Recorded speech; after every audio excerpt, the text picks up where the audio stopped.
Angry Joe here, and I'm with Kang, who is the founder, art director, pretty much, you know, a man of all trades.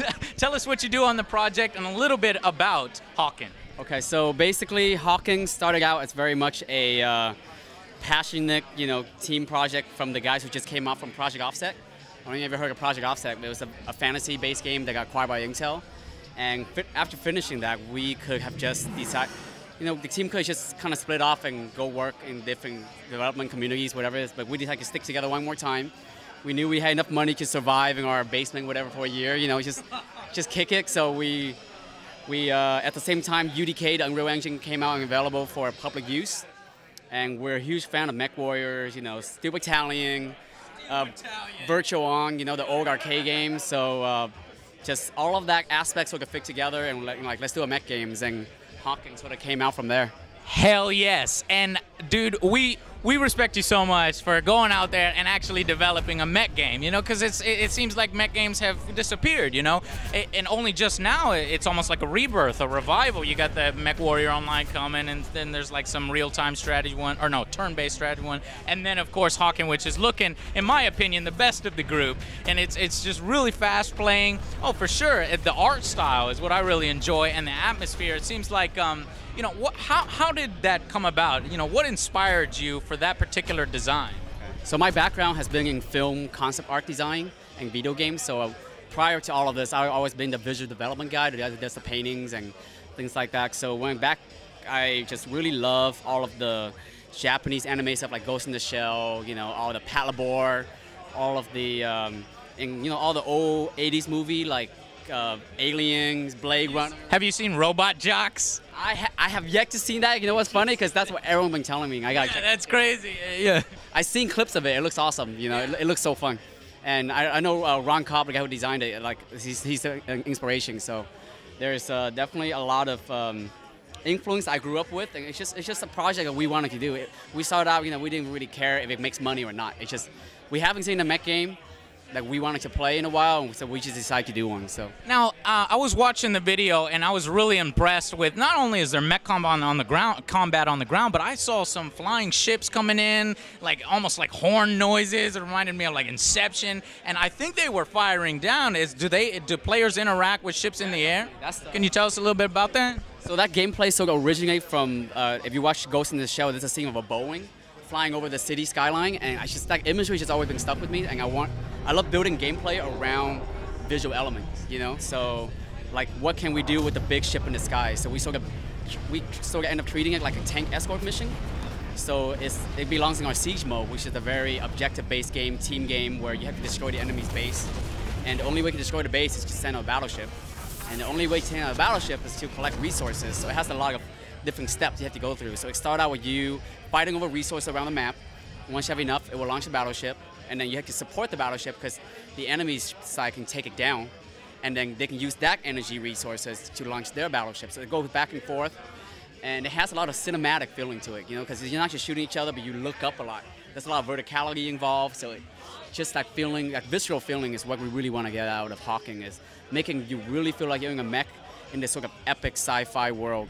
For sure, and it is a sci-fi world. Love the art style, like I said before. It seems like it's going more towards like an Asian-inspired design, because the American mechs are big, lumbering, slow type mechs. This is more of the fast-paced action, correct? Or are there different types of mechs that have different speed varieties, and what can you choose from in the game?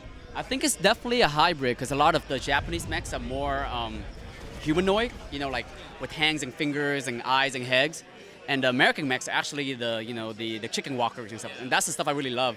But I love the sense of the speed of the Japanese mech too. So we just combine that shit, And my background is I grew up in Vietnam, so I love the organic city, not the gritted city, but the very much the windy alleyways, the very colorful. So Hawken, one of the city is very much inspired to be like a post-apocalyptic, like Hello Kitty kind of feeling, Like when you go to Japan, it's very industrial, but you get these sort of very cartoony graphics to it. So it's just a mishmash of things I experienced in Vietnam and things I grew up here with that I love. So it's a combination of things. Now, how many players are we going to be enjoying in Hawken? So Hawken, it's not a technical limitation, but it's for now it's 5-on-5 to 6-on-6 per map, or just free for all like 10, 15 people, pure deathmatch, whatever it is. But it's more so because as a mech game, there's no instant kill, so it takes 5, 10, 15 seconds to kill someone. So if you have too many players, you're gonna get where people are fighting each other and someone just ganking them from the side, which is not fun.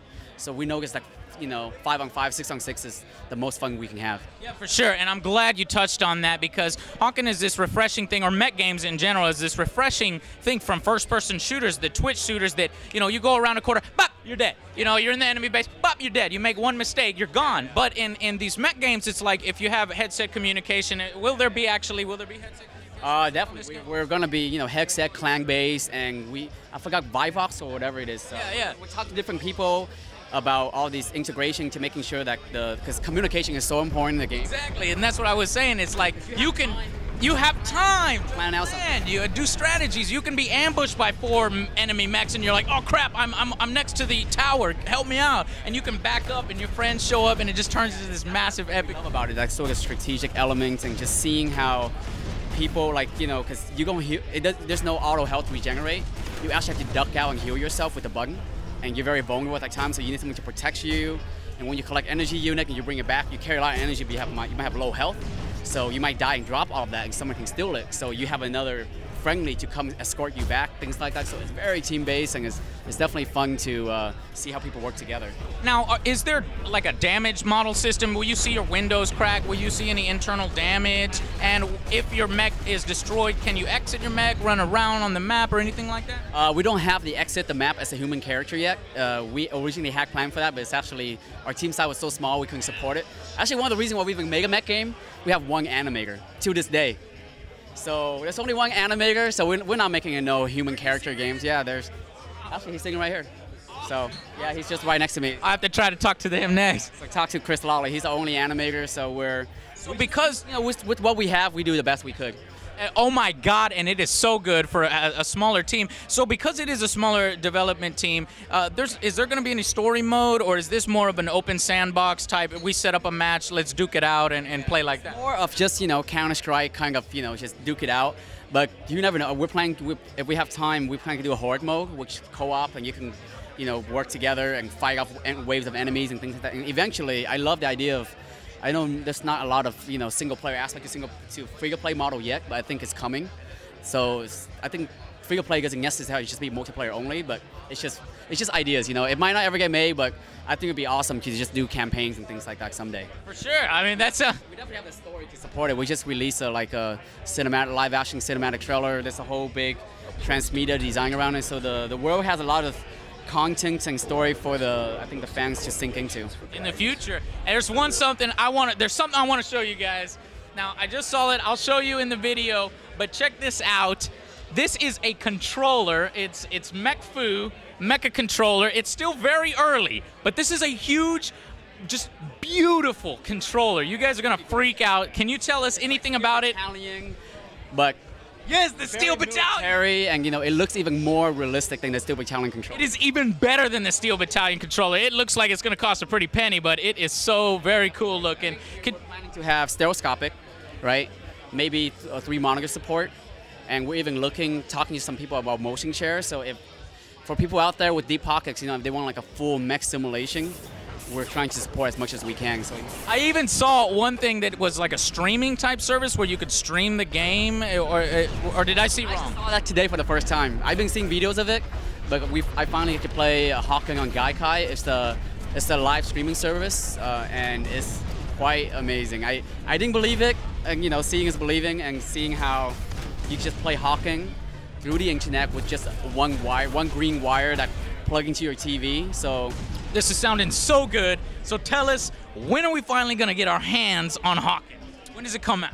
So it's it's very easy to remember. It's just 12/12/12, the end of this year, and that's the open beta. Look, I thought beta is going to come out maybe a month or 2 prior. So if you sign up for playhawken.com now, you might be able to get on the closed beta, and if you register a couple friends, you get the gamers tag. So it's awesome.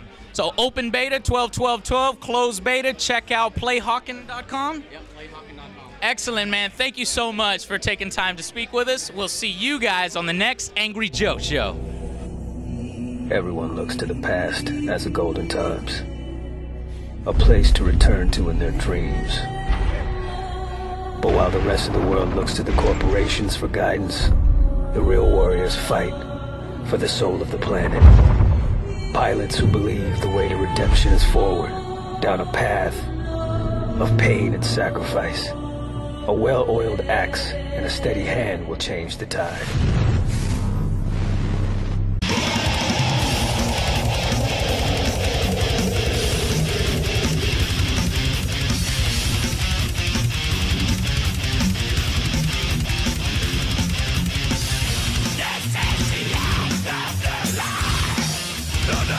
Stop the